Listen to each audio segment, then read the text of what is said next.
atraso. Vamos estar, por isso, passar de imediato à primeira sessão do nosso seminário de hoje, que tem como objetivo traçar um quadro geral e dar alguma informação que depois possa servir de base à nossa reflexão ao longo do dia. E vamos começar por ter uma comunicação do Philip Lowe, Diretor-Geral de Energia da Comissão Europeia, que já foi apresentado e por isso não preciso de o voltar a apresentar. Refiro apenas que conhece muito bem o setor energético português, nomeadamente em 2004 teve a ocasião de investigar e de decidir sobre alguns casos importantes e relevantes no setor energético português. Com isso ficaremos com uma visão mais detalhada e mais aprofundada da perspectiva europeia relativa à eficiência energética. Eu próprio, de seguida, darei conta do trabalho que foi desenvolvido pela APDC, em colaboração com a ADN, com a Agência Nacional das Compras Públicas e com outras entidades, o Instituto de Informática do Ministério das Finanças, nomeadamente, e com algumas empresas que colaboraram graciosamente neste exercício, nomeadamente a Nova Base, a IBM, a HP, e darei conta, portanto, dos resultados que foram obtidos e que permitem, de alguma forma, caracterizar o consumo de energia na administração pública. E, de seguida, o Alexandre Fernandes, Diretor-Geral da ADN, vai-nos, como também já foi aqui referido, falar sobre o Plano Nacional de Ação para a Eficiência Energética e sobre os resultados que foram obtidos até agora e sobre algumas perspectivas de evolução, eventualmente para além daquelas que já foram aqui, porque acabaram de ser aqui anunciadas pelo Sr. Secretário de Estado de Inovação e de Energia. Eu dava de imediato então a palavra ao Philip Lowe para a sua comunicação, agradecendo-lhe o ter vindo aqui a Lisboa para estar connosco neste seminário. Philip, obrigado. The floor is yours.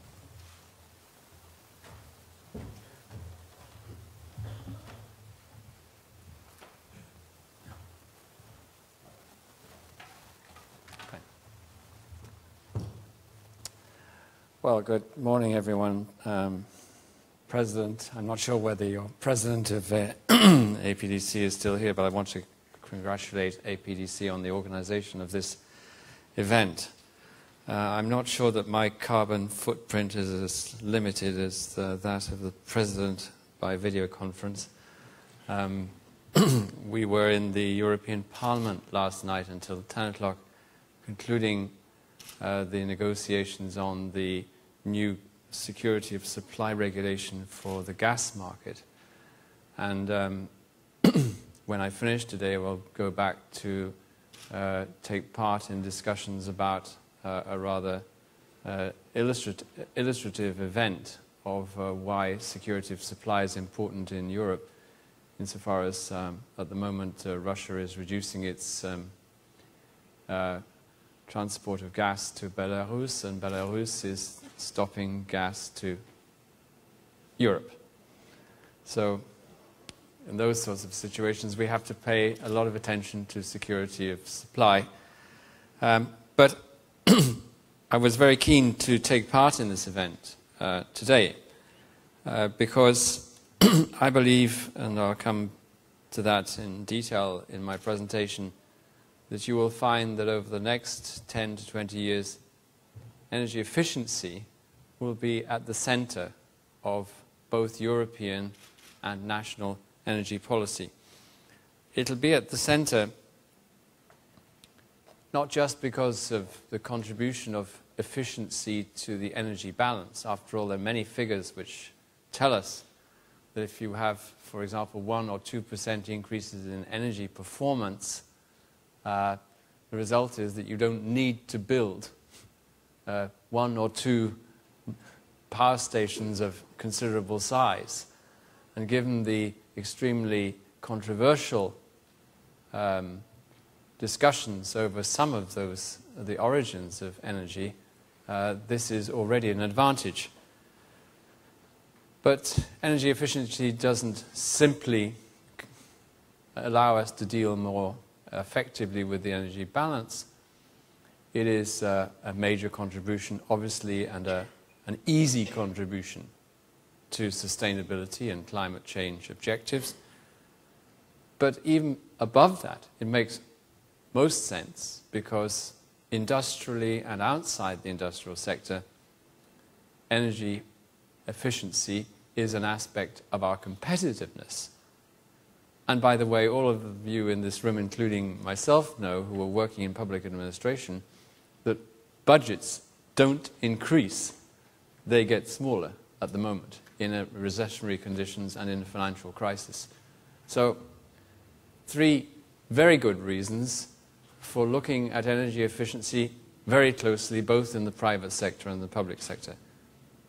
Contribution to optimizing energy demand, a significant and easy contribution, if we do it effectively, to sustainability and climate change. A major contribution to making us more competitive as an economy, and a major contribution to ensuring that we manage our budgets more effectively. And in a situation where we are in recession in Europe, and we are in a situation of monetary instability, this is a time where some radical thinking about the way we use our resources is essential to take us out of the difficulties of the present and provide a solid basis for the future, which may be, in fact, moving us to new models of society, new models of economic organization. And I think that's the obvious importance of the 2020 strategy, which the Minister, the Secretary of State, and also your President talked of. The Commission proposed that 2020 strategy for smart, sustainable and inclusive growth earlier this year, 3 months ago, and the European Council now last week endorsed it. And it included in it that beyond the 2020 objectives of the climate change package 2 years ago, we should make serious efforts to ensure that the last 20% energy saving with respect to projections is met. And we'll see how we can do that. Now, you're focusing the discussions today on ICT and energy efficiency. And it's a two-way street. If we can mobilize ICT to facilitate the transition to an energy-efficient, low-carbon economy, all the better. One of the key aspects of markets not working is the incapacity to find out data as to what is actually asked for, what is demanded, and what is supplied. Awareness by not just by industrial consumers, but particularly by small business and all of us in a residential context of why and how we are consuming is the first step in order to manage the demand and make our own efforts to increase energy efficiency tangible, and, of course, provide us with the motivation to get there. Now, in the area of energy efficiency,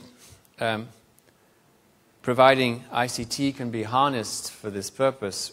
We need reliable data. Otherwise, frankly, we're flying blind. And basically, people always talk about energy efficiency in the same way they talk about, as we say in English, mother and apple pie. And no one is against it. It's like everyone is against sin. But actually quantifying what you want to do and trying to motivate and mobilize all the people involved to do it is a big challenge. Now, the Secretary of State made reference earlier to the energy efficiency action plans at European and national level. One of the key issues we have to work out in the next few weeks and months together at a European and national level is how do we measure the overall target? Do we measure it in primary energy consumption compared with projection, or in terms of final consumption?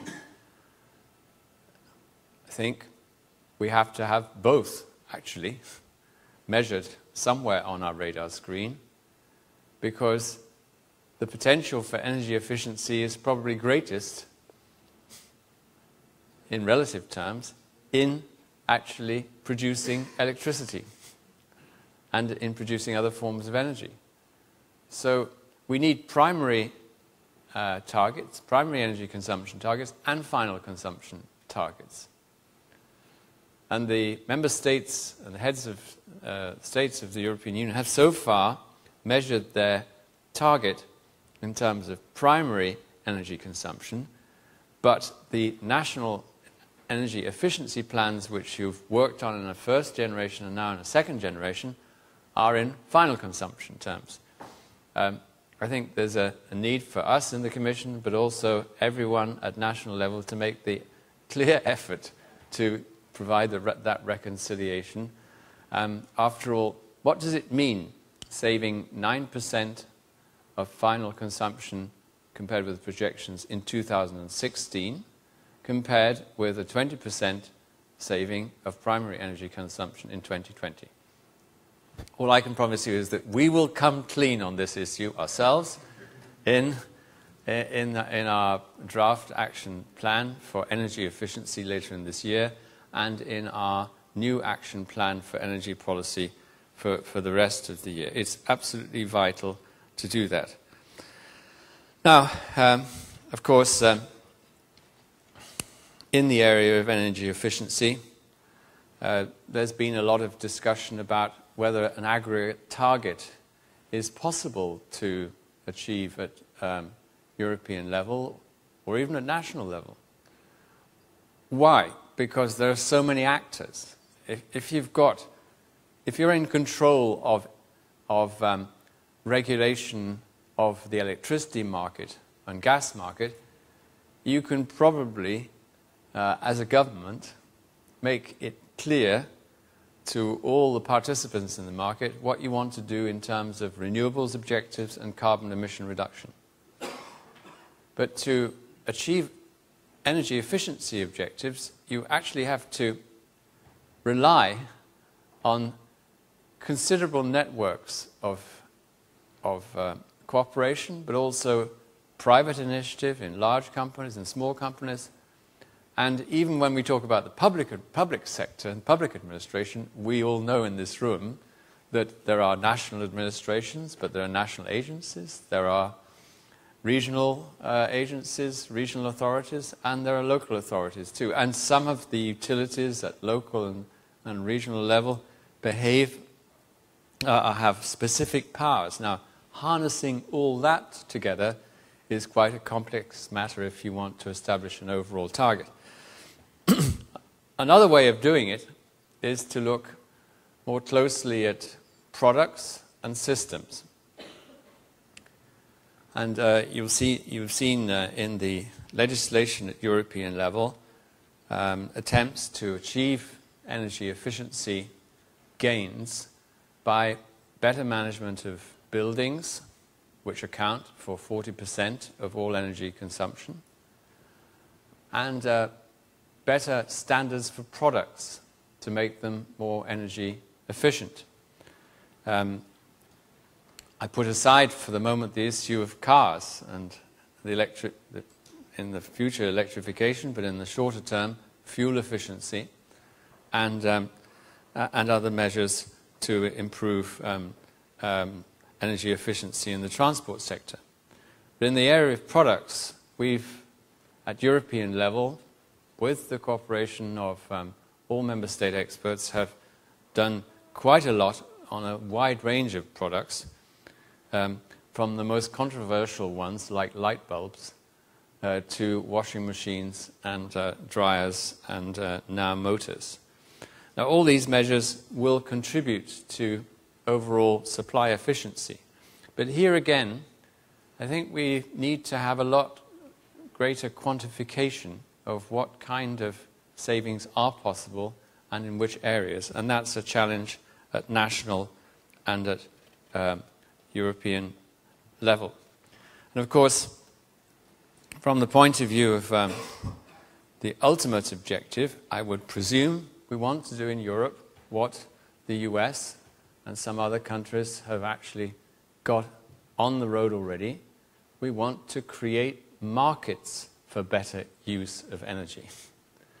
And we create markets for better use of energy by setting a regulatory framework which encourages people to move towards certain standards and actually incentivizes people to offer services to do that.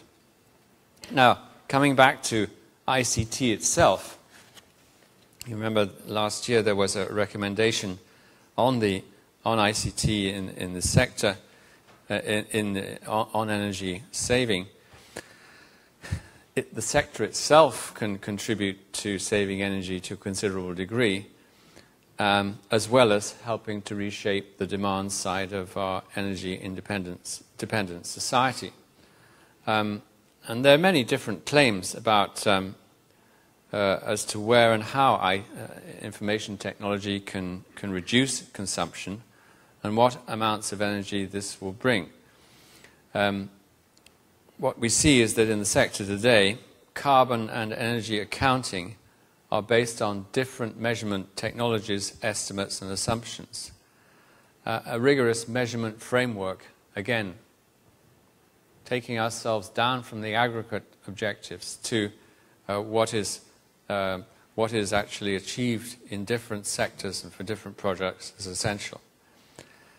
In the recommendation of last October, the Commission urged the ICT sector to adopt common ways of measuring its own energy and carbon footprints by setting targets and benchmarking progress, all by the end of 2011.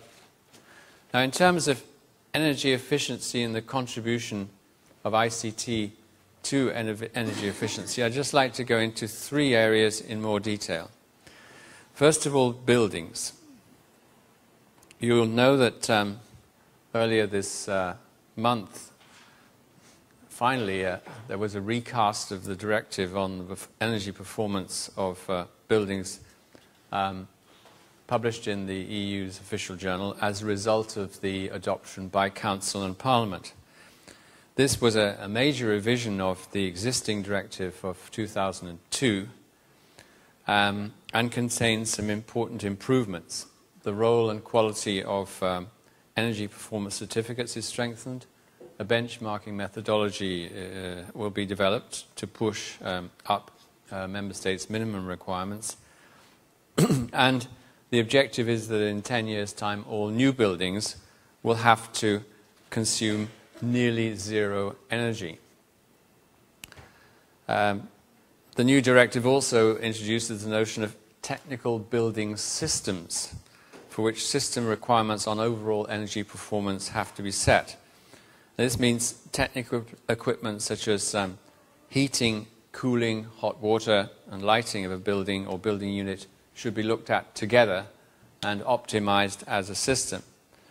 And this needs to be based on new system requirements, and ICT is indispensable to that. It can and must be used to develop and apply automation of the power and energy management in buildings. For example, motion sensors that can be instrumental for switching off and on specific systems, as well as uses of devices that allow remote control for turning on the heating and cooling of a house. Now, looking at the next sector of products and appliances. By the way, before I do that, just wanted to reality checks. We talk about new buildings. According to our estimates, the European Union replaces its building stock by 1.4% each year. So I've congratulated my colleagues on the adoption of the Recast Building Directive. But I said, you have a big elephant in your room. It's existing buildings. How do we get minimum requirements on existing buildings ratcheted up? How do we retrofit? We'll come on to that with respect to smart meters. Now again here, on the products and appliances side, there's a lot to do to make products power managed. And proper application of ICT can contribute to this. With computers, television decoders, water boilers. There's a long discussion at the moment in Brussels about air conditioners, vents, fans. Get into quite complex questions. Are you trying to optimize the energy consumption of an appliance, or the components of the appliance, or the system in which that appliance is being used? I think, finally, as a manager of energy efficiency, you should be looking at the system in the end, although each of those parts, components and products, contributes to the final result. And of course, if there's one cross-cutting element in technological terms and in terms of changing the nature of the market, it is smart meters. And obviously, as a result of that, smart grids.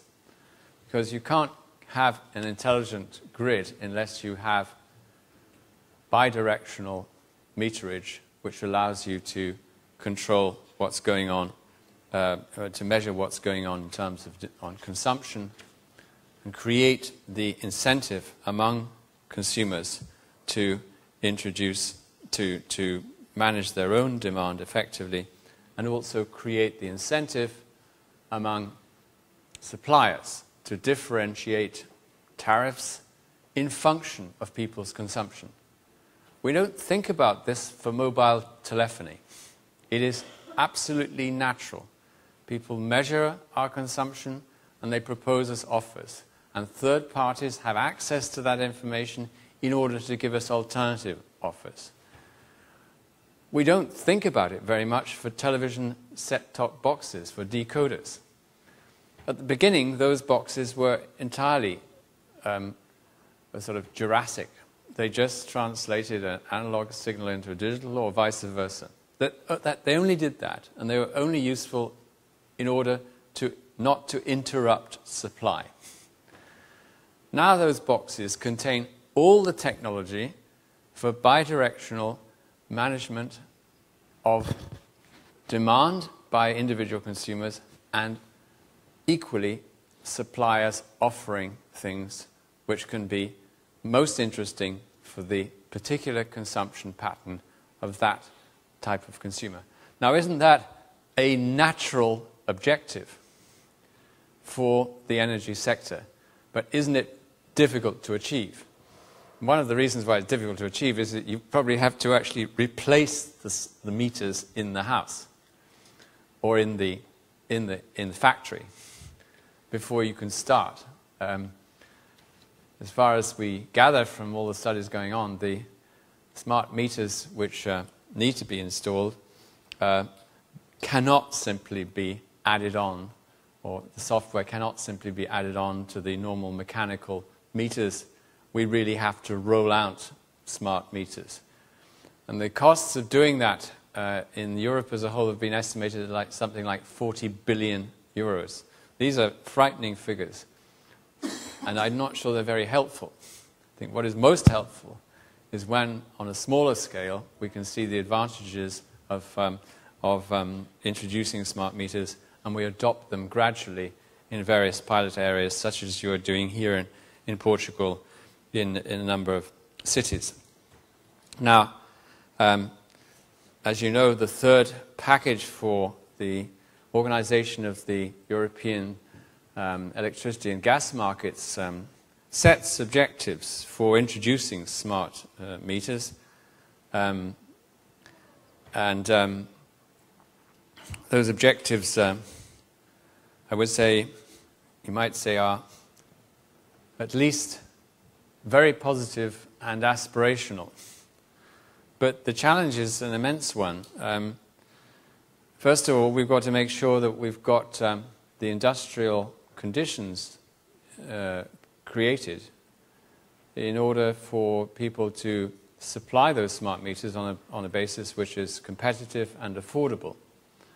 And that means developing meters which have minimum degree of functionalities which are common throughout the European Union, and in fact ensuring through public procurement that there is genuine interoperability between smart meters wherever they're set up. Now, in my own Directorate General, we have set up a task force on smart meters and smart grids, and we have 3 working groups working on the minimum requirements on functionalities, on standardization, and on data protection and other regulatory challenges to introducing smart meters. And then equally, the member states, according to the directive, have the objective by the end of this year of working out themselves what's possible, by 2012, working out what's possible at national level to roll out smart meters with the objective of trying to introduce them on a large scale by 2020. Now, before I come along to cities and regions, just a word again about the number of actors in the whole energy efficiency scene. As far as industrial corporations are concerned, large industrial corporations, one would assume that they have a natural self-interest in promoting energy efficiency. As a matter of fact, according to some estimates, only something less than 40% of them have any active, conscious, proactive activity inside their own corporations on energy efficiency. The figures for small business are dramatically low. And yet, for small business, every part of their profit margin counts. And they are subject to the same lack of awareness of the possibilities for saving energy as many residential consumers, or most residential consumers. So, over and above what is obviously going to be the benefit of introducing smart meters on the consumer side, there is still a considerable deficit of information even to the commercial sector on what they can save and how they can increase their profitability and competitiveness through energy efficiency.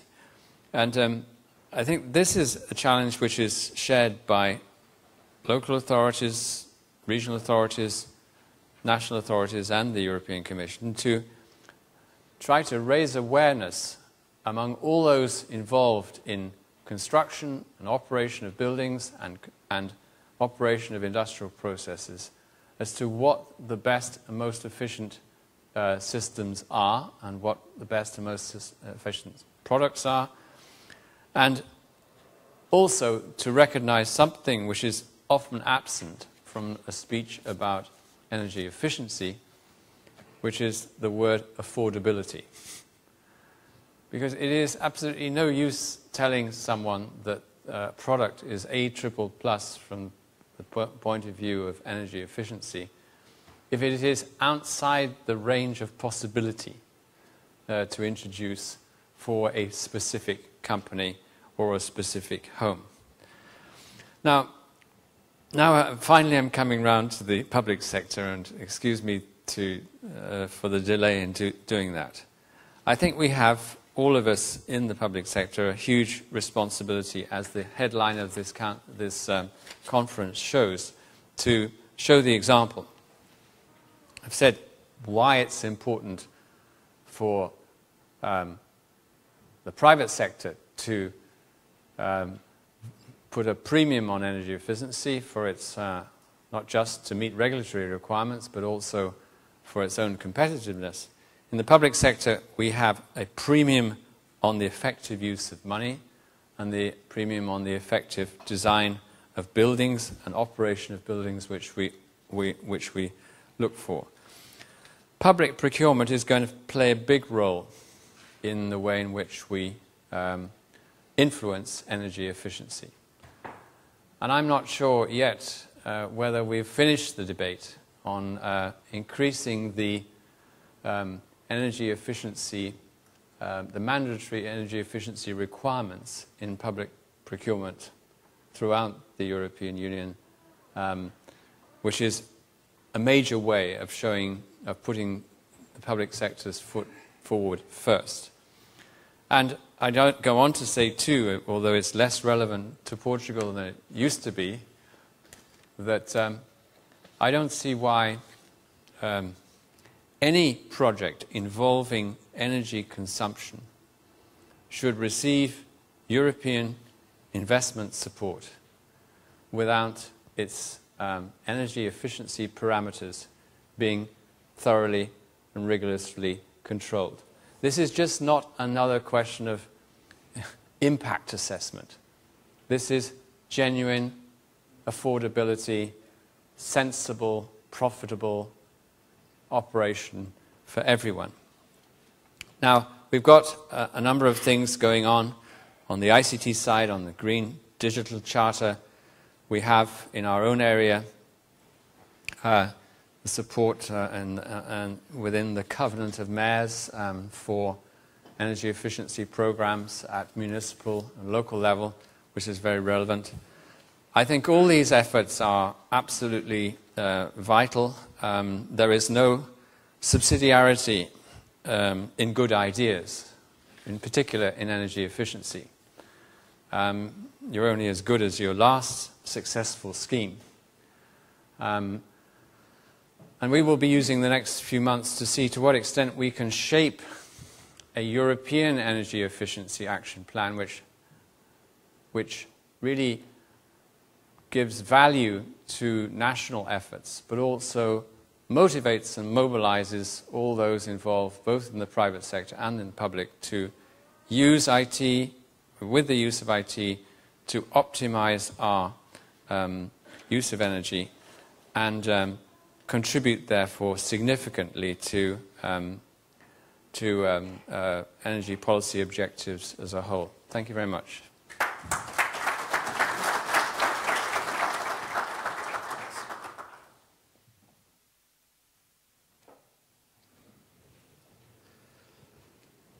Well, thank you very much. I hope that we will have some time for questions afterwards.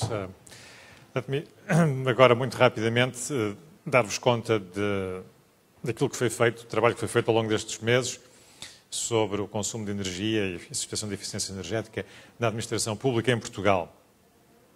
É uma tentativa de pôr os números em cima da mesa e de oferecer esses números à nossa consideração para, em cima dos números, podermos fazer alguns raciocínios eficientes. E todos nós sabemos que há alguma dificuldade, cada vez mais até parece, na nossa sociedade em lidar com os números, não é só nas provas de matemática, é mesmo no rádio. No dia em que começou o Mundial de Futebol, eu ouvi um jornalista no rádio dizer que o jogo ia ser visto por 30 mil milhões de espectadores e depois voltou a repetir que eram 30 mil milhões de espectadores. De facto, não o perturbou ser um número tão grande que não cabe na Terra, mas vamos ver se encontramos os números certos quando falamos de consumos de energia. Muito rapidamente, dar-vos o contexto e os objetivos do exercício que foi feito, depois algumas considerações genéricas sobre eficiência energética, o que é isto, o que é que nós queremos dizer quando estamos a falar de eficiência energética, então a fotografia dos consumos energéticos da administração pública, que foi possível obter. Sobre a eficiência energética não vou falar, porque depois o engenheiro Alexandre Fernandes irá dar-vos conta da situação em Portugal e da aplicação do PNAE, e finalmente algumas breves conclusões e recomendações. O contexto é duplo. Por um lado, a nível europeu, como acabamos de ver, temos objetivos, temos uma agenda para 2020, uma agenda de sustentabilidade, não só económica, mas de sustentabilidade. Essa agenda tem como ponto proeminente a promoção da eficiência energética e dentro desse conjunto de ideias sobre eficiência energética aparece o papel da administração pública como exemplo, como alavanca, como tudo, no fundo, para facilitar o desenvolvimento de uma economia de energia que seja diferente daquela do passado e que seja sustentável. Este quadro europeu tem que ser transposto para o quadro nacional e foi, nos vários Estados-membros, em Portugal também. Em Portugal deu lugar ao PNAE, que foi recentemente avaliado e que irá ser objeto de seguida de uma apresentação pelo Engenheiro Alexandre Fernandes. Por outro lado, o contexto agora da APDC é o interesse óbvio, natural, legítimo da APDC em promover a difusão das tecnologias de informação e comunicação, que cada vez mais estruturam a nossa vida económica, social, e ver de que forma é que essas tecnologias podem ajudar a sociedade a mitigar, combater as alterações climáticas. Esse foi o objeto do Congresso da APDC 2008 e, a partir daí, tem-se estabelecido uma relação e um diálogo entre a indústria das TIC e a indústria da energia em particular, mas também dos transportes e da construção.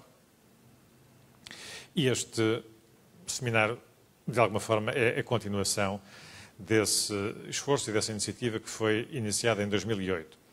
Paralelamente, este ano, a APDC lançou um ciclo de seminários sobre a administração pública e a modernização da administração pública e, naturalmente, que os dois se intersetam. A administração pública do século XXI, eficiente, tem que ser também energeticamente eficiente. Portanto, foi neste contexto que nós organizámos este seminário e pensámos que, na organização do seminário, seria importante fazer uma avaliação global e, tanto quanto possível, setorial do consumo de energia e do nível de eficiência energética da administração pública, comparar esse desempenho com outras administrações públicas, identificar tendências globais e, sempre que possível, realizar algumas comparações internacionais ou intersetoriais. Este era o nosso objetivo, foi o objetivo que nos propusemos e eu queria agradecer aqui publicamente todo o apoio e o empenho da APDC, em primeiro lugar, do seu presidente, Diogo Vasconcelos, desde o primeiro minuto, da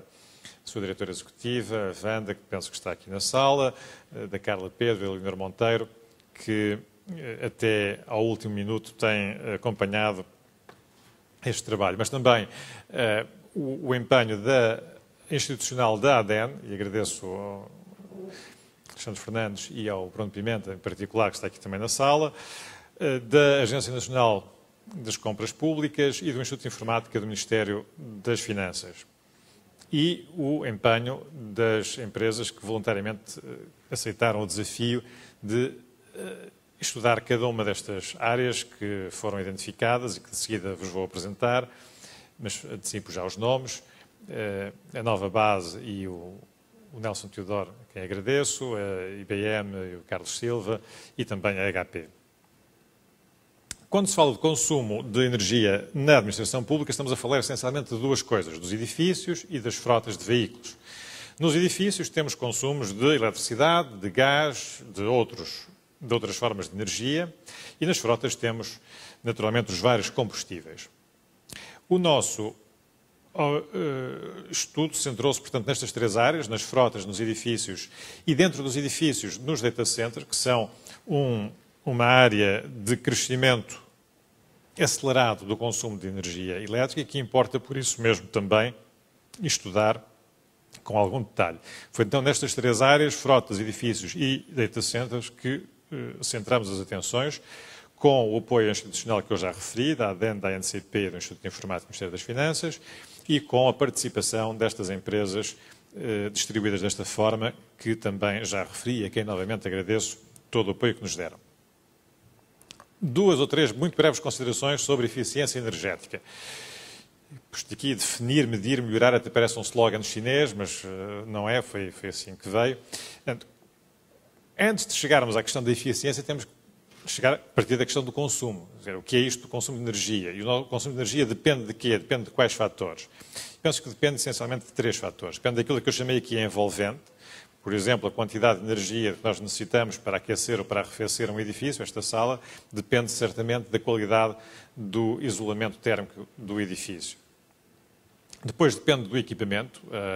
Quando pensamos na iluminação, certamente que a quantidade de energia necessária para iluminar adequadamente esta sala vai depender do tipo de lâmpadas que estão aqui instaladas e do comportamento. Se nós, quando sairmos da sala, deixarmos as luzes acesas, vamos ter um consumo superior àquele que teremos se apagarmos as luzes sempre que essa iluminação artificial não for necessária.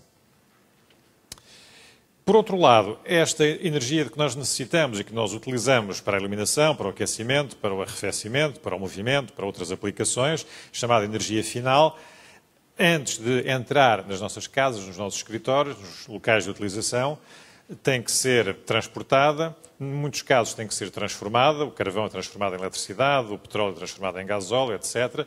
O que significa que há aqui algumas perdas pelo caminho, ao longo da cadeia, relacionadas com esses processos de transformação, transporte, distribuição, ou seja, temos uma quantidade de energia dita primária que tem que ser, por definição, superior à energia final que nós depois vamos utilizar. A eficiência energética, de alguma forma, é uma medida da relação entre estas duas energias, entre a energia final e a energia primária, embora seja necessário ter aqui também algum discernimento, porque é óbvio que o impacto de energia primária renovável não é idêntico ao impacto de energia primária fóssil. Mesmo que, de um ponto de vista de transformação, do ponto de vista técnico, possamos estar a falar dos mesmos números. Então, como é que podemos melhorar a eficiência energética? Essencialmente de 3 formas. Uma é substituir fontes de energia por uma fonte mais eficiente. Certamente que já ouviram muitos aqui nesta sala o famoso exemplo da chávena de chá do professor Oliveira Fernandes, mas eu não o vou antecipar porque ele certamente vai depois utilizá-la mais tarde, mas é um exemplo concreto de como a substituição de uma fonte de energia por outra fonte de energia melhora a eficiência energética. Outra hipótese é substituir o equipamento, é, por exemplo, substituir as lâmpadas incandescentes que têm um rendimento de 5% por lâmpadas mais eficientes, e alterar os comportamentos. Para alterar os comportamentos é necessário ter informação. Se nós não soubermos aquilo que estamos a fazer, ou pelo menos não soubermos de uma forma quantificada, é difícil também, de seguida, perceber como é que podemos e se devemos ou não alterar o nosso comportamento. Daí a importância fundamental da informação, dos contadores inteligentes, dos sistemas inteligentes, que permitem ao consumidor conhecer o seu consumo, o seu padrão de consumo, e depois, com base numa análise própria ou em conselhos que ele receba, alterar esses comportamentos de forma a tornar o seu consumo mais eficiente.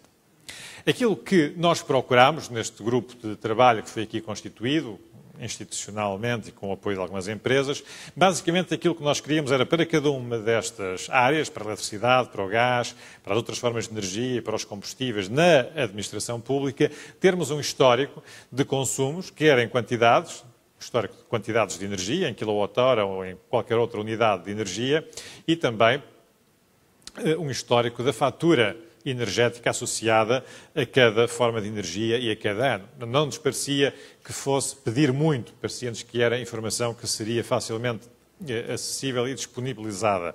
A boa vontade na disponibilização existiu, mas, infelizmente, o registro dessa informação é que é muito reduzido. Como podem ver aqui neste quadro, a informação que se obteve diz respeito ao consumo agregado de eletricidade em 2 anos, 2005 e 2008. O consumo agregado existe para uma série mais longa, mas depois só é possível desagregá-lo minimamente para estes 2 anos, 2005 e 2008. Fatura de eletricidade só se conseguiu uma estimativa para 2005. No gás não é possível ter a fotografia completa, só existem informações parciais. Sobre as outras formas de energia, idem. Nos combustíveis há uma indicação relativamente à fatura de 2008, mas já não foi possível até hoje quantificar em termos de energia, de unidades de energia, o consumo da administração pública, mas eu penso que essa informação acabou de chegar à ADEME e, portanto, espero que nos relatórios que irão ser disponibilizados e que irão ser enviados aos presentes e a quem os solicitar por correio eletrónico, sucessivamente a este seminário, que esses relatórios possam já, espero eu então, incluir aqui também esta informação física sobre o consumo dos combustíveis. Muito rapidamente, percorremos agora estes três setores, edifícios e iluminação pública. O consumo de eletricidade do Estado e da iluminação pública representa respectivamente 6% e 3% do consumo total de eletricidade. Estes são dados de 2008. Ou seja, estamos a falar de 9% do consumo total de eletricidade, que é da responsabilidade do Estado. Quase 10% da fatura elétrica nacional, não é pouco. Se agora olharmos para o tal consumo agregado, ao longo destas últimas décadas, entre 1994 e 2008, verificamos um fenómeno curioso, é que o total, se tomarmos 1994 como base, como 100, o consumo em 2008 era nos 177, ou seja, temos um aumento do consumo de eletricidade total do país de 77%. Mas os edifícios do Estado têm um consumo que é quase o dobro da média. Cresceu quase 140%. E a iluminação pública, um pouco menos, mas também claramente muito acima da média. E há aqui alguns elementos que nos fazem refletir, por exemplo, este aumento da iluminação pública, do consumo de iluminação pública, é qualquer coisa que à partida não é facilmente explicável, porque não aumentou a população e, pelo contrário, a eficiência das lâmpadas tem vindo a aumentar ao longo do tempo. Porque é que aumenta desta forma tão acelerada o consumo da iluminação pública? E os próprios edifícios do Estado, porque é que vem o seu consumo aumentar? Evidentemente, só podemos ter respostas corretas e precisas a estas perguntas se tivermos informação detalhada, que infelizmente não existe ainda neste momento. A fatura energética, a fatura elétrica da administração pública é de cerca de 150 milhões de euros para a iluminação pública, 270 milhões de euros para os edifícios do Estado, sendo que cerca de 43% corresponde à administração central e regional e 57% à administração local. Frota do Estado, temos neste momento contabilizados cerca de 29 mil viaturas, com uma idade média de 12 anos, cerca de 60% das viaturas correspondem a 3 ministérios e vemos aqui que tem havido uma evolução nos últimos anos de um abaixamento de idade média das viaturas. Como é que se podem reduzir as emissões de gases de efeito de estufa dos veículos do Estado? Há várias maneiras de o fazer: reduzir a utilização, utilizar veículos mais limpos, ou então fazer a compensação do carbono. E sobre isto também, certamente, que depois teremos mais informações de seguida. Nos centros de dados não foi possível até o momento obter informação sistemática. Essa informação está a ser recolhida e esperemos que possa ser também muito em breve disponibilizada a todos. De qualquer forma, aquilo que sabemos é que, por exemplo, nos Estados Unidos, mais de 2% de toda a energia consumida é relativa aos centros de dados e que o consumo dos centros de dados tem vindo a crescer muito rapidamente ao longo dos últimos anos e hoje em dia esses custos referem sobretudo à refrigeração, representam mais de 50% do valor da aquisição do equipamento, dos servidores e continua a aumentar o peso desse sistema de refrigeração. Quanto à eficiência energética na administração pública, é um capítulo do Plano Nacional de Ação para a Eficiência Energética e, portanto, o engenheiro Alexandre Fernandes de seguida irá referi-lo com detalhe. Eu aqui apenas o queria mencionar. Conclusões, algumas breves conclusões e recomendações. Primeiro, que a promoção da eficiência energética na administração pública é hoje parte integrante e importante das políticas quer nacional, quer da União Europeia. E este é um facto importante, relevante, relativamente novo. Segunda conclusão, a fatura energética da administração pública é superior a 500 milhões de euros por ano. embora não conheçamos o valor exato. Esta é uma estimativa por baixo, serão seguramente mais de 500 milhões de euros por ano. Os edifícios do Estado e a iluminação pública representam 9% do consumo total nacional de eletricidade. As taxas de crescimento do consumo de eletricidade nos edifícios públicos e na iluminação pública são muito superiores à taxa média nacional. Não existe informação suficiente e coerente que permita quantificar e caracterizar adequadamente o consumo de energia na administração pública. Não temos sérios temporais que permitam fazer comparações. Eu há pouco referia que temos dados de 2005 e 2008, mas mesmo esses dados não são comparáveis porque as séries não são coerentes. E, consequentemente, não é possível monitorizar de uma forma sistemática a evolução da eficiência energética na administração pública. Dentro destas conclusões preliminares decorrem algumas óbvias recomendações. A primeira é a importância de promover a recolha, o tratamento e a publicação periódica de informação sobre o consumo de energia na administração pública, não só as quantidades físicas de energia e os custos das faturas energéticas, mas também os padrões de consumo, porque depois uma coisa é conhecermos o consumo e a fatura, por exemplo, de um edifício, mas se não tiver informação mais detalhada sobre esse edifício, sobre a superfície, sobre a idade, sobre algumas características do edifício e da utilização do edifício e do equipamento, é difícil tirar daí ilações, poder fazer comparações. Portanto, precisamos de mais informação. É importante manter atualizada a informação sobre os parques do Estado, o parque de edifícios, o parque de equipamentos e o parque de viaturas. É importante definir indicadores de eficiência energética para a administração pública, que sejam adequados à administração pública, central, regional e local, incluindo também a iluminação pública. E seria extremamente útil promover comparações, quer entre setores, quer em comparações internacionais. E estas são basicamente as recomendações que decorrem dos estudos que foram feitos, dos relatórios que estão em fase de finalização e que, como eu disse, serão enviados aos interessados após o nosso seminário de hoje. Termino apenas recordando que 1% mais de eficiência energética na administração pública corresponde a 5 milhões a menos de impostos por ano, o que não é mau e, portanto, é um grande dia.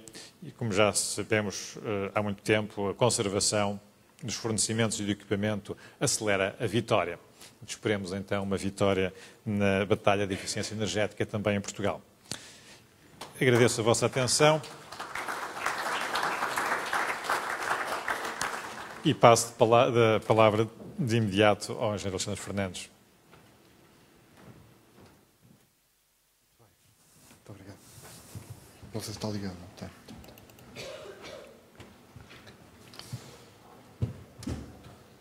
Muito obrigado, Sr. Diretor-Geral. Caro amigo Jorge Vasconcelos, muito obrigado também pelo convite. Minhas senhoras, meus senhores, muito obrigado pela oportunidade que nos dão de, uma vez mais, colaborar convosco nesta excelente iniciativa promovida pela APDC e que, de resto, deveria ter exemplo em variedíssimas outras entidades e associações, porque, na realidade, a eficiência energética é mais do que parte da agenda, é, na realidade, a única área de energia onde somos verdadeiramente autossuficientes. Só depende de nós. E aqui, neste caso, a participação que a ADEM tem tido tem sido, obviamente, dentro também dos âmbitos que têm sido pedidos e, neste aspecto, também com um conjunto de desafios e um conjunto de questões que me parecem extremamente importantes. Primeiro, a questão que há pouco foi levantada pelo Sr. Diretor-Geral de Energia, que na realidade refere que na questão da energia primária e da energia final, ele, com toda a razão, refere que a necessidade é de ambas.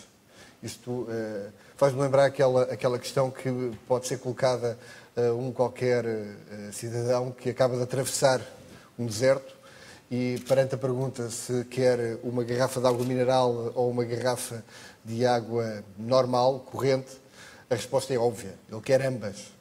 E aqui na questão da eficiência energética é exatamente a mesma questão. A energia primária e a energia final, e temos que nos deixar de tecnicidades neste aspecto, tem aqui uma importância dupla.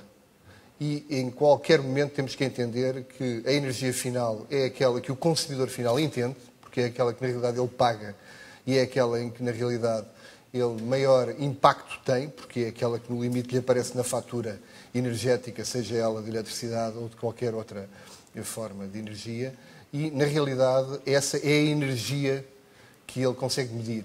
A energia primária tem, obviamente, aqui uma outra característica que, nomeadamente, tem a ver com questões ambientais, tem a ver com variadíssimas outras questões que passam, quer pela questão do mix energético, quer pela questão, cada vez mais importante, das emissões de carbono. E, obviamente, esta discussão tem que ser mantida aos seus vários níveis. Aquilo que à partida trago aqui para compartilhar convosco tem a ver com aquilo que estamos a apresentar neste início de ano, que são os resultados do Plano de Eficiência Energética medido ao fim de 2 anos. Este Plano de Eficiência Energética tem 50 medidas que estão elencadas, que têm um conjunto de indicadores de performance e que têm vindo a ser medidos ao longo destes últimos 2 anos. Temos 2 anos de execução, temos 2 anos também de curva de aprendizagem, de curva de experiência. Sabemos que é muito difícil medir algo que não tem um contador. A poupança energética deveria ter um contador, ainda não o tem, mas, na realidade, aquilo que procuramos é, através de um conjunto de indicadores, através de um conjunto de, eu diria, dados, poder transformar esses dados em informação com um conjunto de, eu diria, de indicadores de fiabilidade que me parecem relevantes. Sempre que estes indicadores não estão garantidos, a ADEN tem tomado como prática não os publicar. Portanto, há um conjunto de medidas que, na realidade, já poderiam estar a ser quantificadas, mas que, pelo facto de não haverem dados suficientemente, eu diria, credíveis ou suficientemente elaborados, nós preferimos não os considerar como informação. E são tratados como dados e não são refletidos ainda em resultados. E esse é o compromisso que temos tido ao longo destes 2 anos e que não estamos dispostos a prescindir. Aqui, neste caso concreto, de dados que passaram a informação, podemos dizer que dos vários planos, ou melhor, dos vários programas inseridos dentro do nosso plano de eficiência energética, há um conjunto de programas onde, à partida, já começamos a ter alguma evidência de resultados. O Renove Carro e a mobilidade urbana são aqueles que, na área de transportes, melhores indicadores já começaram a produzir e que melhores resultados começam, neste momento, a surgir. No residencial e serviço, esta área onde, claramente, as tecnologias de informação e comunicação vão fazer a diferença, e certamente já estão a fazer a diferença, eu diria que em 3 programas, nos 3 programas já existem resultados. Renove Casa e Escritório, o Sistema de Eficiência Energética nos Edifícios e os programas ligados àquilo que é a produção descentralizada, à microprodução energética, que no passado nem sempre era considerado dentro da área de eficiência energética. A Diretiva 32 de 2006 abre essa possibilidade e temos, dentro desta medida, considerado esta componente de produção energética também dentro do processo de eficiência energética. Sempre, obviamente, dentro do tal espírito da Diretiva. Na área da indústria, o sistema de eficiência energética da indústria já permite obter também quantificações. Na área do Estado, que é aquela que, à partida, deve orientar esta nossa sessão, há também aqui um conjunto de dados que nos parecem já interessantes. Como disse o Sr. Secretário de Estado, é um bom começo, é um começo, mas há um longo caminho pela frente. A nível de comportamentos, há também algumas iniciativas, há também algumas, eu diria, alterações de comportamentos, mas também ainda, certamente, não os necessários e suficientes. Dentro da área da fiscalidade, já podemos elencar um conjunto de elementos de incentivo de natureza fiscal e, por fim, na área do Fundo de Eficiência Energética, ele está devidamente já legislado na sua componente inicial, mas falta agora a questão da regulamentação desse mesmo fundo. Inclusivamente, em termos de financiamento, já há um conjunto de verbas alocadas e que permitem, neste momento, iniciar todo o processo. Ele está, de resto, em processo legislativo, como se costuma designar este tipo de iniciativas, ou a situação em que está este tipo de iniciativa. Voltando agora aqui à quantificação, e relembro que o objetivo português deste plano é ter um conjunto de economias energéticas por via das 50 medidas que totaliza em 2015 cerca de 1,8 milhões de TEPs, toneladas equivalentes de petróleo, energia final. Tudo isto está convertido, digamos assim, nesses dois parâmetros. E aquilo que podem aqui verificar é, basicamente, onde estamos. O primeiro ano produziu cerca de 119 milhares de toneladas equivalentes de petróleo. O segundo ano, 325. Portanto, o valor que temos neste momento permite-nos dizer que, à data de 2009, tínhamos cerca de 18,1% do total de 2015 já alcançado. Ou seja, estávamos no final de 2009 com praticamente um quinto do programa cumprido. À data atual já teremos passado essa fasquia e, portanto, já estamos com mais de um quinto desse trabalho conseguido. Mas estes quatro quintos que temos pela frente são extremamente desafiantes, até porque exigem de todos nós um esforço redobrado. Ou seja, por exemplo, em 2010 teremos que alcançar 642 mil toneladas equivalentes de petróleo, por forma a que, obviamente, possamos dizer que estamos no caminho certo e no caminho correto. À direita, aqui neste gráfico, podemos ver também onde, à partida, temos ainda o nosso trabalho. Ou seja, aqui, na realidade, temos as toneladas equivalentes de petróleo para executar em cada uma das áreas. E aqui podem ver um pouco a conclusão que há pouco retirámos, em que no setor residencial e serviços, no setor de transportes e no setor de indústria somos, digamos assim, já conhecedores de algumas melhorias e alguns progressos assinaláveis, e é onde provavelmente estaremos melhor. Nas áreas onde claramente há muito a fazer ainda, visto que nestes últimos 2 anos, havendo progresso, ainda não alcançamos o ritmo necessário e suficiente, podemos dizer que são precisamente o Estado e a área de comportamentos. São as áreas onde temos que acelerar mais o nosso ritmo, por forma a conseguir cumprir estas ambiciosas metas que temos pela frente. Quando olhamos para as áreas que têm tido esta mesma poupança energética ou economia energética, verificamos também aqui um conjunto de dados que me parecem interessantes. O caso do Estado, por exemplo, é claramente uma situação de exponencialidade, ou seja, é onde não estamos ainda ao ritmo que queremos, mas também são aqueles casos onde provavelmente a curva é certamente exponencial, ou seja, podemos ver inclusivamente que de 2008 para 2009 houve um progresso assinalável, tem muito a ver com um conjunto de programas que foram iniciados e que começaram a ter a sua primeira quantificação em 2009, mas que claramente vão ter aqui um progresso assinalável nos próximos anos. Casos, por exemplo, das medidas que estão a ser incentivadas agora na Parque Escolar, e que já farei menção a elas, mas um conjunto de outras que também fazem com que, certamente, já em 2010, possam haver um conjunto de contributos por parte do Estado bastante significativos.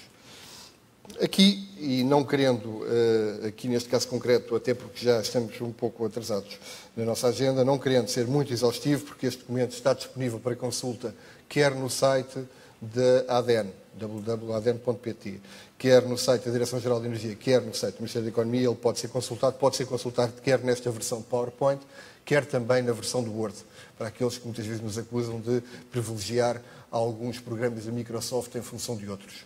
Neste caso concreto, já estamos a utilizar pelo menos 3 programas desta multinacional, não ficando só naquele que, à partida, melhor interação visual tem. Aqui, neste caso concreto, o que temos pela frente é também aquilo que podemos ver de impacto das várias medidas. O impacto do Estado, como dizia há pouco, até agora ainda não é quantitativamente muito relevante. São cerca de 4 mil toneladas equivalentes de petróleo que estão conseguidas. Obviamente, aquilo que também temos vindo a referir, as maiores economias energéticas estão a advir da área residencial e serviços, da área de transportes e da área da indústria. Nestas áreas, e passando só em linhas gerais aquelas que mais interessantes e mais impacto podem ter, eu diria que poderíamos começar por privilegiar aqui alguns dados que temos vindo a tratar e que me parecem interessantes.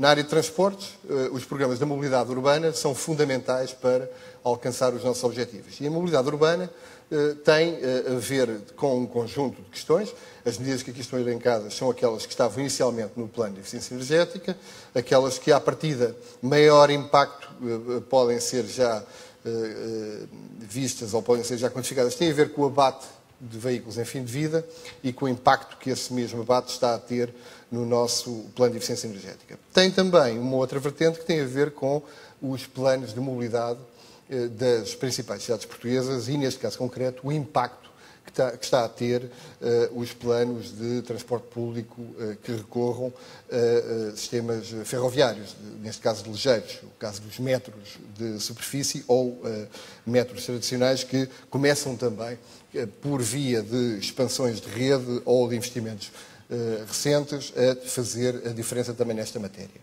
Aqui neste caso concreto, uma outra área que gostaria de destacar tem também a ver com a tal questão do abate de veículos em fim de vida, que na realidade traduz um pouco o esforço que está a ser feito para poluir menos, para ter um parque automóvel menos poluente. E neste caso concreto, este indicador é extremamente claro, resulta de uma informação do Eurostat e resulta de uma análise aos veículos vendidos em cada ano. Pelo terceiro ano consecutivo, já temos dados de 2009, embora aqui o gráfico seja de 2008, Portugal lidera a tabela das vendas de veículos de passageiros com o menor nível de emissão. Ou seja, temos no nosso parque automóvel vendido em cada ano, ou seja, um novo parque automóvel, cerca de 138 gramas por quilómetro, o que faz com que, pelo terceiro ano consecutivo, lideremos uma tabela que nos coloca como vizinhos França, Itália e Dinamarca. E, portanto, neste caso concreto, bastante, inclusivamente, abaixo da média europeia, que está em 154 gramas de CO2 por quilómetro. Neste caso concreto, é uma liderança que apraz restar. Na área dos metros ou dos transportes ferroviários, importa aqui reter algo que me parece fundamental. Aliás, é fácil constatar aquilo que há por fazer. Poucas cidades da Europa têm o seu centro histórico sem ligação de metro. Se quisermos chegar a Belém, ainda não o temos, embora haja também, neste caso concreto, linhas de caminho de ferro ou linhas, neste caso, de elétrico, que possam ser utilizadas, mas ainda não ligadas com a rede de metro. E, neste caso concreto, aquilo que eu aqui retinha era exatamente eu diria, percentagens de tráfego captado pelos metros do Sul do Tejo, pelo metro do Porto, pelo metro de Lisboa nos últimos anos. E retinha, provavelmente, aqui um dos indicadores que tem a ver com o tráfego captado ao transporte individual, que é exatamente esta última barra, em que podemos ver que no metro de Lisboa andamos em números entre 16% e 27%, ou seja, 16% e 27% do tráfego captado foi ao transporte individual, muito semelhante já ao número alcançado pelo Porto e ainda abaixo, e curiosamente é um dos, eu diria, grandes ganhos do metro do Sul do Tejo, embora em número de passageiros o número ainda seja bastante limitado, mas já aqui verificamos que este metro, esse sistema de transporte coletivo, captou cerca de 35% dos seus passageiros ao transporte individual. Esta poderia ser, por exemplo, uma meta também a alcançar pelo metro do Porto e pelo metro de Lisboa. 35% de taxa de captação ao veículo individual faria certamente a diferença nos níveis de emissão de CO2, mas não só, também, obviamente, na energia final. Aqui, obviamente, também um conjunto de dados que, na leitura do relatório, serão interessantes, que têm muito a ver com os milhões de passageiros captados. E, neste caso concreto, o metro do Porto aparece aqui com 53 milhões de passageiros captados, bastante interessante, porque, obviamente, tem a ver com o facto de ser também um meio de transporte relativamente recente e, portanto, ainda estar numa fase de grande captação. O caso do metro de Lisboa tem um número de passageiros bastante superior, captados em 2009, ou seja, com níveis de acréscimo em 2009, são 34 milhões de passageiros, que também é bastante relevante. Na área da iluminação pública, e aqui passaria, digamos, ainda para um outro campo que tem a ver com a parte da iluminação pública, da iluminação, tem a ver com o componente ou a componente do residencial e serviços. E aqui passava da área de transportes para a área do residencial e serviços. Neste caso concreto, eu diria que duas questões que me parecem assinaláveis. Uma, o phase-out, o progressivo, ou digamos assim, o concretizar de um phase-out da eliminação de baixa eficiência energética. Foram introduzidos no mercado português cerca de 6 milhões de equipamentos de alta eficiência energética, lâmpadas CFL ou algumas até de melhor qualidade e de melhor tecnologia, mas estes números começam a traduzir também algo de alteração de comportamentos, ou seja, tínhamos em Portugal normalmente um volume de venda de lâmpadas incandescentes, eu diria algo terceiro-mundista. À medida que os anos vão decorrendo, e sobretudo nestes últimos 2, 3 anos, estes números têm-se tornado cada vez mais norte-europeus e cada vez a penetração de equipamentos de elevada eficiência energética, neste caso na iluminação, é cada vez maior. Estes 6 milhões de lâmpadas resultam de um conjunto de programas, alguns que têm a ver com campanhas de incentivo financiadas quer pela própria área do Estado, quer também por o regulador de energia, nos seus vários programas, neste caso os PPECs, os Planos de Promoção de Eficiência no Consumo, que têm tido também aqui um grande contributo. Mas também algumas ações das empresas comercializadoras de energia e que, neste caso concreto, têm também, através de um conjunto variedíssimo de iniciativas, contribuído muito para esta alteração do próprio mercado da iluminação. Outra área que gostaríamos de destacar dentro do residencial e serviços tem sido a adesão, eu diria, massiva ao solar térmico.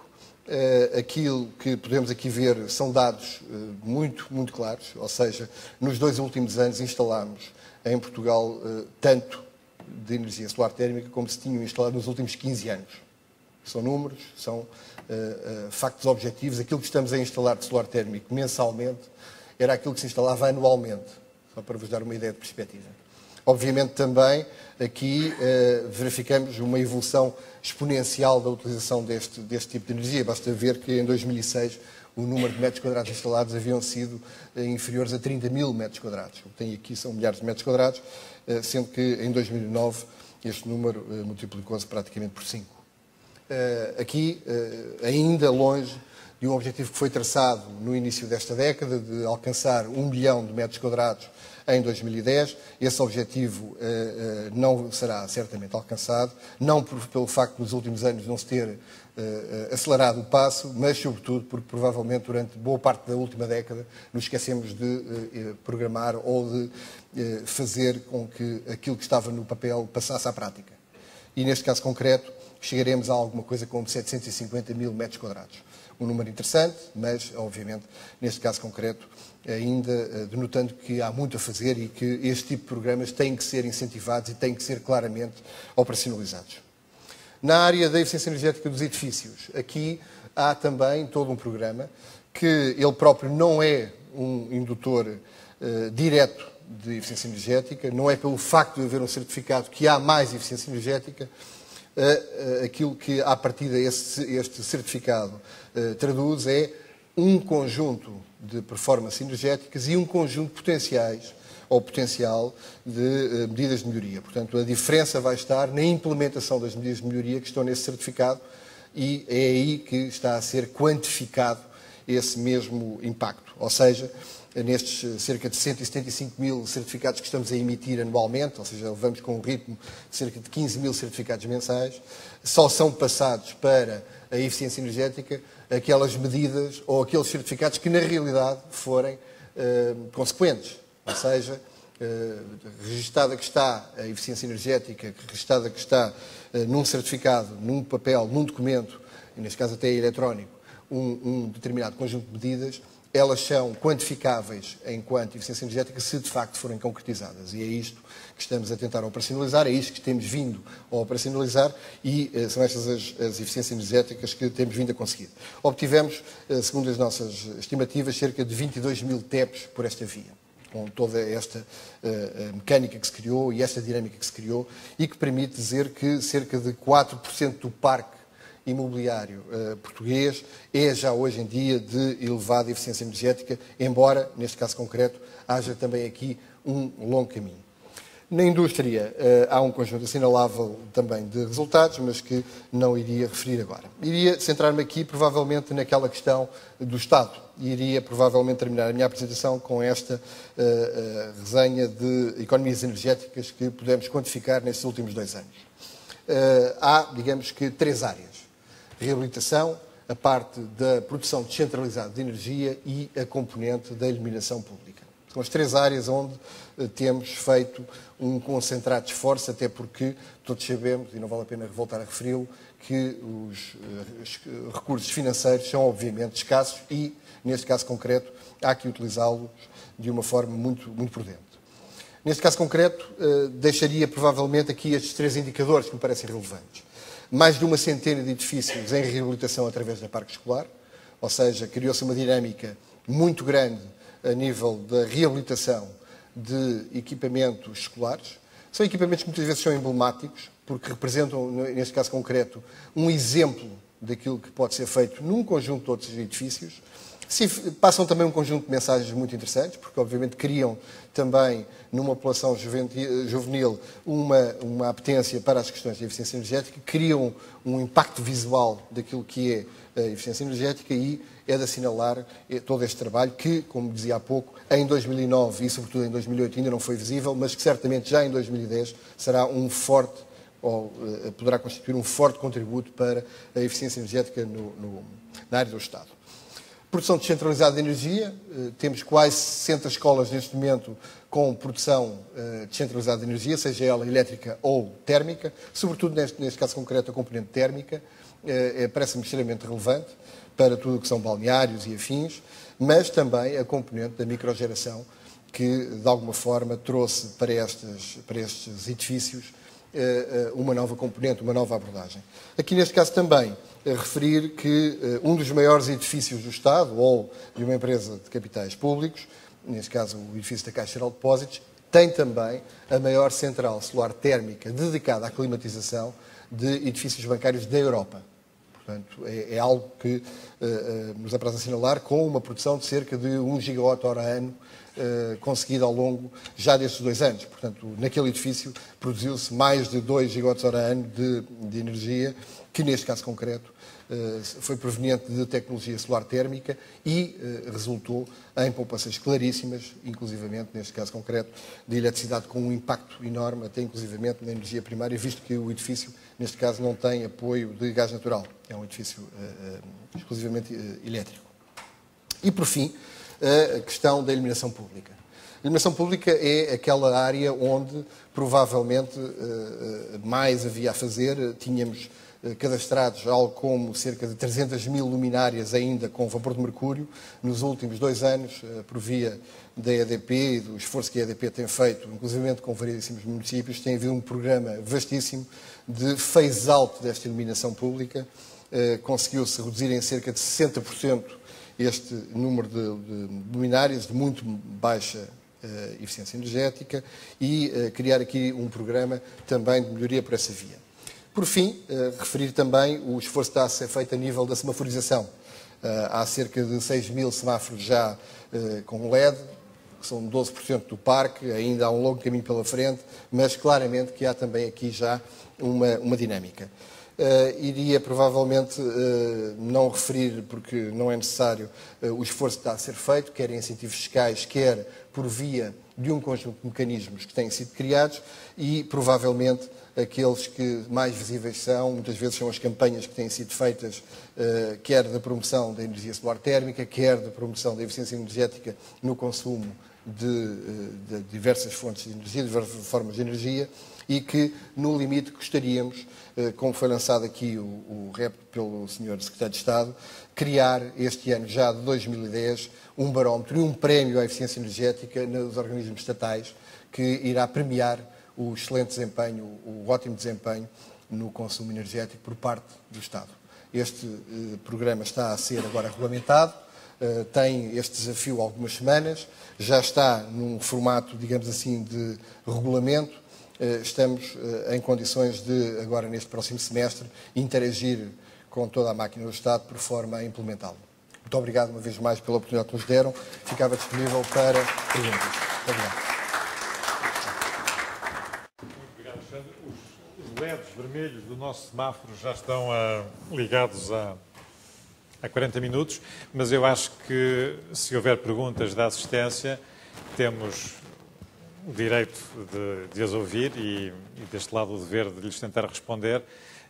Se tiverem perguntas, pedia que se identificassem e que as formulassem o mais rapidamente possível, 2 ou 3 perguntas, nomeadamente, se assim entenderem, ao Sr. Diretor-Geral de Energia, que depois vai ter que regressar a Bruxelas. Perguntas, comentários, sugestões?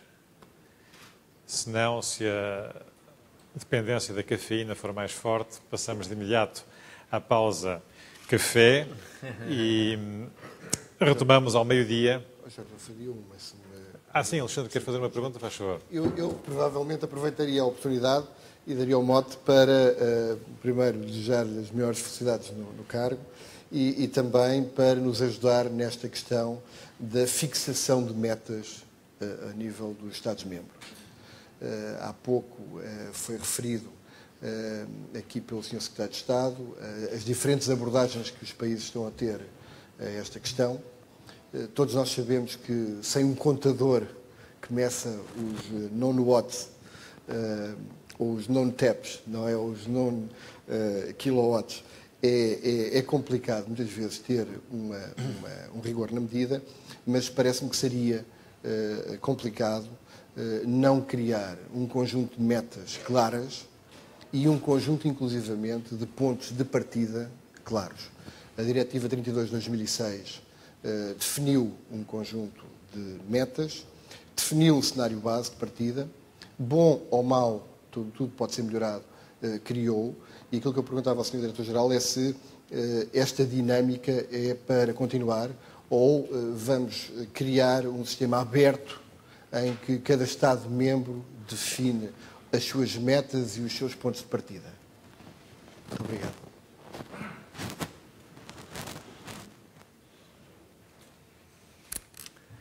Sorry. First of all, I want to congratulate you on the efforts you've been making here in Portugal. I mean, this is you've just summarized very well some of the key elements in any energy efficiency action. And obviously in Portugal there are a lot of people taking part in major initiatives, both private and public, and that's to be saluted.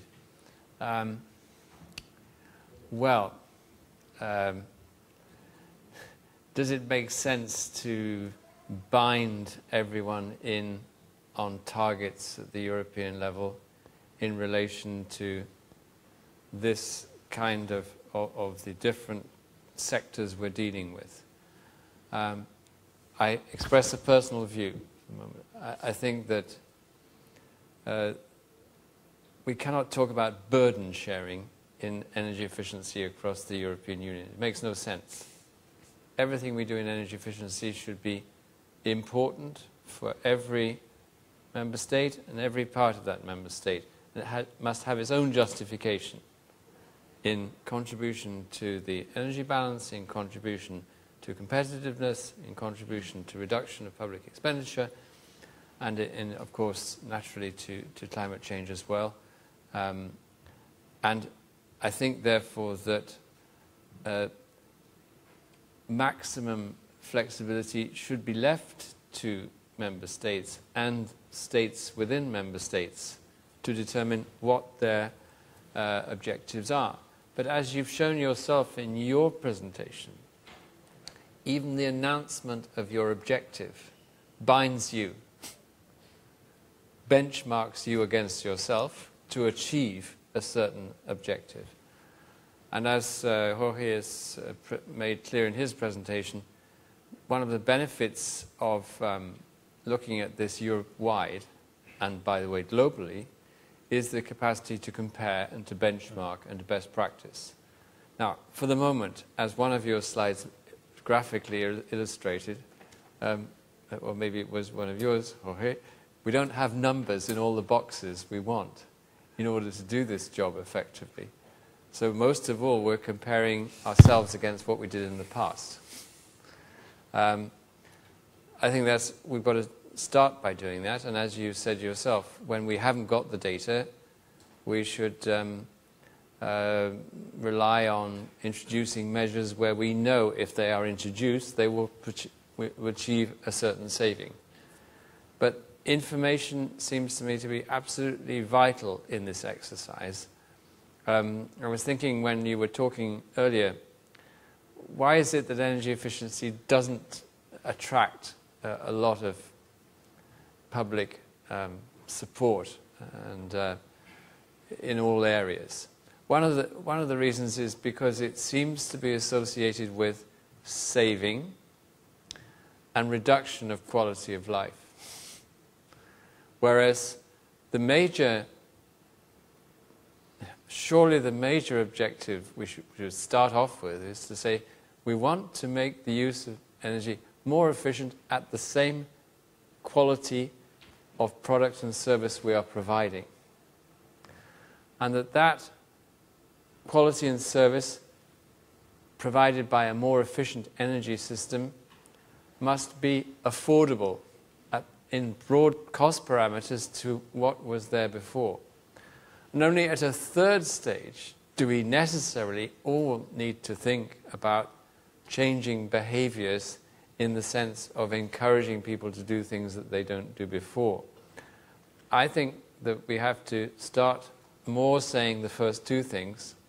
Listen, for the same quality and service, we can provide something better and cheaper.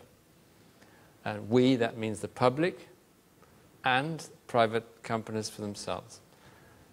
So I haven't answered your question clearly, but I do think that we will have to make an estimate of an overall target, but the really important targets are the ones established for ourselves at local, regional, and national level, and we have to keep measuring ourselves and measuring ourselves against others.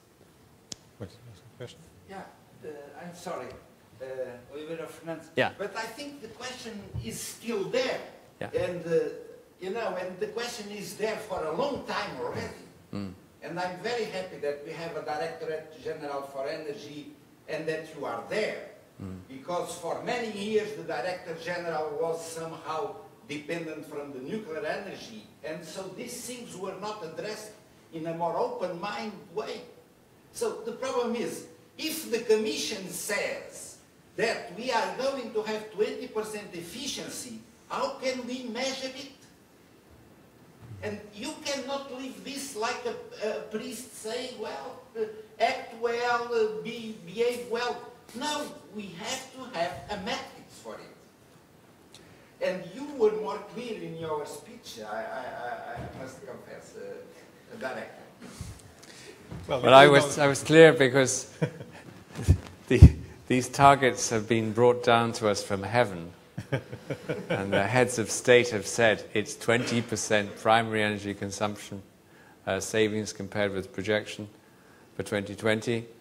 And also we have final consumption targets inside the Energy Service Directive. My attitude to that is, as a newcomer, okay, why not? Let's try for those. But I think that the more intelligent targets are the ones built up by empirical experience first, and then seeing what you can achieve over a certain time. And that feedback has not occurred yet. All we have is the objectives deus ex machina. You know, I have a responsibility towards the DG Energy right now. I'm chairing a think tank group that will come under the future Smart Cities Initiative. Yeah. See? But we have to come up with a matrix. Otherwise, we are just expressing wishful thinking. So, and we did that matrix. And as a matter of fact, the primary energy, and this is a debate that has been promoted also within the Commission recently, the reference to the primary energy so the whole energy system of a country will be considered. And we are not making some kind of deviations or making exceptions to some ways of converting or transporting energy. So I don't. Is there a deadline? Is there a reason for optimism on that? I cannot believe that it is so. I'm basically optimistic. And I'm paid to reach the 20 indicative target of primary energy consumption of 20% for the moment. And I want to see the Energy Services Directive, the new energy plans applied and achieve the goals which have been set at national level for them. So when we come up with an energy efficiency action plan, and I went through it with my staff on Monday, I said, what I really don't like now is that I don't have a table which tells me what I'm going to save in primary energy, what I'm going to save in buildings, what I'm going to save in products. You just tell me all these things separately and it doesn't add up. And then, of course, there's the problem to disaggregate that by member state and look at the efforts to be achieved in member state. For example, to what extent are we in a position, each member state, to impose certain energy efficiency gains on industry? I think we can do that through mandatory requirements on products and processes and systems. So for that, we need to have a target. But it's a slightly different target for what I think we can achieve in the public sector, where we can impose. Well, thank you very much. Let me end this session with thanking you and with a quotation with which I disagree. It's Obelix used to say that the Romans are crazy. I think that the old Romans, the ancient Romans, were very smart because they had the same root for two words. One is mind, mens, and the other is measuring, mensura. So they had, for some reason, the same root for these two words. And I think this is very smart. We can only understand and we can only think about something we can measure. And this is should perhaps be the first step to agree on some measurement methodology so that then afterwards we can compare and we can really identify the best practices and therefore improve what we are doing. So thank you very much. I'm very sorry for this delay, but we will try to restart at 12, please. Thank you.